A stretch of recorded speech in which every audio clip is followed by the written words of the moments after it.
আজ আমি বানাতে চলে আসলাম মাংসের ঝোল।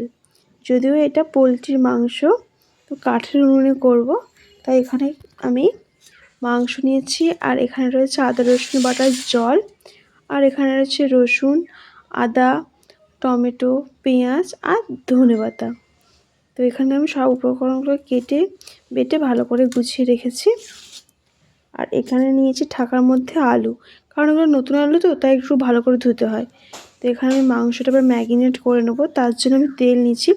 আর এটা আমাদের ঘানির তেল, বাড়িতে সর্ষে হয়েছিল, সেটাকে ঘানি ফেলে তেল করা হয়েছিল, তাই তেলের কালারটা দেখুন একটু লালচে টাইপের।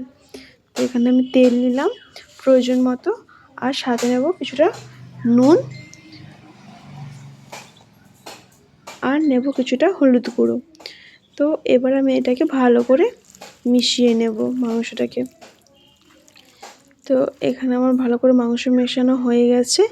আর এখানে আমার আলুটাকেও আমি ভালো করে লাল লাল করে ভেজে নিয়েছি। তো এখানে আমি আবার কড়াই তেল দিয়ে দিয়েছি, তেলের মধ্যে অল্প একটু নুন দিলাম। এবার আমি কুচিয়ে রাখা পেঁয়াজগুলো সমস্তটা দিয়ে দিলাম। তো এখানে আমার মাংসের পরিমাণ যেহেতু 1.5 কেজি, তাই আমি এখানে 6টা পেঁয়াজ নিয়েছি। তো আপনারা যদি আরও বেশি দিতে চান দিতে পারেন, আমার এটাতেই হয়ে যাবে। আমি মাংস যেহেতু পাতলা ঝোল করব। আর এইদিকে আমি বাটিতে লঙ্কা গুঁড়ো আর হলুদ গুঁড়োর একটা পেস্ট করে নিচ্ছি। তো এখানে আমি 2 চামচ লঙ্কা গুঁড়ো দিয়েছি, আর এখানে 1 চামচ হলুদ গুঁড়ো। আর হ্যাঁ, এই হলুদটা কিন্তু আমাদের বাড়ির হলুদ। তো এখানে আমি রসুন বাটার জলটা দিয়ে ভালো করে মিশিয়ে নেব। তো এখানে দেখুন আমার এটা মশলাগুলোটা কমপ্লিট হয়ে গেছে। তো এখানে আমি এবার পেঁয়াজটা আমার দেখুন লাল লাল ভাজা হয়ে গেছে। এর মধ্যে আমি এবারে বেটে রাখা রসুন দিয়ে দিচ্ছি। আর হ্যাঁ, আমি কিন্তু মাংসে একটু রসুনের পরিমাণটা বেশি দিই, আর আদা বাটার পরিমাণটা একটু কম দিই, তাই এখানে আমি রসুনটা একটু বেশি করে দিয়েছি। আর আমি কিন্তু রসুনের ছাল সমেত দিই। আপনারা একবার বাড়িতে রসুনের ছাল সমেত করে দেখবেন, ভালো লাগে টেস্টটা। তো আমার এখানে রসুনটা ভালো করে এবার ভাজা হোক। এখানে দেখুন রসুন ভাজা প্রায় কমপ্লিট। তো এখানে আমি এবারে এর মধ্যে আদা বাটা দিয়ে দেবো। আর আদা বাটাটা আমি খুবই কম পরিমাণে নিয়েছি দেখুন। তো আদা বাটাটা আমি দিয়ে দিলাম। এবারে ভালো করে মিশিয়ে নেব। তো এখানে ভালো করে কষিয়ে নেব এটাকে, কারণ আদার কিন্তু গন্ধ থাকলে একদমই মাংসের টেস্ট হবে না, ভালোই লাগবে না। আর এখানে আমি কাঠের উনুনে রান্না করছি, আর উনুনটা কী হারে জ্বলছে দেখুন। তো এবারে কষা হোক এটা ভালো করে।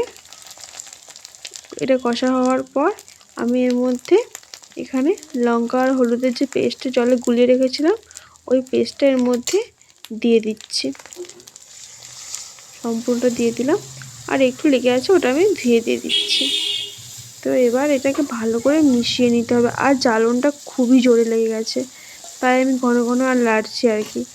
তো এবারে আমি এর মধ্যে টমেটোগুলোকে দিয়ে দেবো। তো এখানে আমি 1.5 পিস টমেটো নিয়েছি। যেহেতু শীতের টমেটো তো, তাই বেশি দিলে টক টক টাইপের হয়ে যায়, তাই অল্প দিলাম।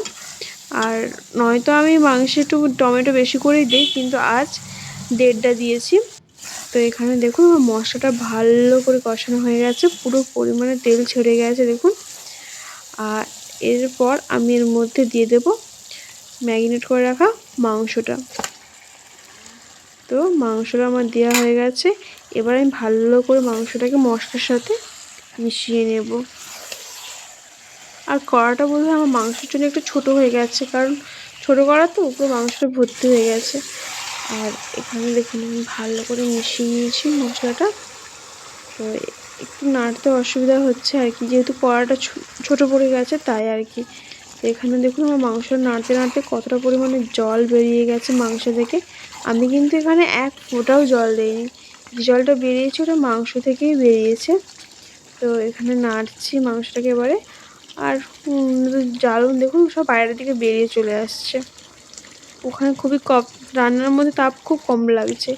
তো এখানে দেখুন কতটা পরিমাণে মাংসের জল বেরিয়ে গেছে, কতটা পরিমাণে। তো এটা জলটা ভালো করে শুকাক। তো এখানে দেখুন আমি একটু মাংসটা তার মধ্যে কষা হয়েছে, এখানে 1 পিস কষা তুলে নিয়েছি। এটা কিন্তু আমি খাবো না, এটা খাবে কিট্টু। একে দেখুন একবার কিভাবে দেখছে খাওয়ারের দিকে। তো ওর তো মাংস প্রিয়, সবথেকে প্রিয় খাদ্য হচ্ছে ওর মাংস, তাই ওদেরকে মাংস দিচ্ছি, ও খাক। আর মাংসটা দেখুন পুরো গরম ধোঁয়া উঠছে। তো ও ভাতে থেকে না মাংস কষাতে বেশি পছন্দ করে আর কি। তো এখানে দেখুন আমার মাংসের জলটা মারা গিয়ে পুরো ভালোভাবে তেল বেরিয়ে গেছে। তো আমি এবার এর মধ্যে ভেজে রাখা আলুগুলোকে দিয়ে দেব। তো এখানে আমি আলুটা একটু বেশি করে দিয়েছি, আপনারা চাইলে একটু আলু কম করে দিতে পারেন, কিন্তু আমাদের বাড়িতে সবাই একটু আলু খেতে পছন্দ করে, তাই আমি একটু বেশি করে আলু দিয়েছি। তো এবার আলুটাকে আমি মাংসের সাথে ভালো করে মিশিয়ে নেব। তো এখানে আমার মাংসের সাথে মিশানো দেখুন কমপ্লিট হয়ে গেল। তো আর একটু হালকা কষে আমি এর মধ্যে জল দেব। তো আলু দেওয়ার পর বেশি কষলে না তরকারির যে ঝোলটা একটু মোটা মোটা হয়ে যায় আর কি। আর এখানে কিট্টু দেখুন ও আমার হাতের দিকে দেখছে যে হাতে কিছু আছে কিনা, তাই আমি হাতটা উপর করে দেখাচ্ছি যে আমার হাতে আর কিছু নেই। তো এখানে আমার মাংস দেখুন কষা হয়ে গেছে। তো এবার আমি এর মধ্যে জল দিয়ে দেব। তো ফার্স্টে কিছুটা জল দিলাম, যদি জল লাগে আবার দেব। আগে ভালো করে মাংসটাকে আমি মিশিয়ে নিই। আর হ্যাঁ, আমার কিন্তু গলার ভয়েসটা একটু খারাপ লাগছে, কারণ গলা ভীষণই ধরে গিয়েছে, তাই আর কি। তো এখানে আমি আর একটু জল দিয়ে দিলাম।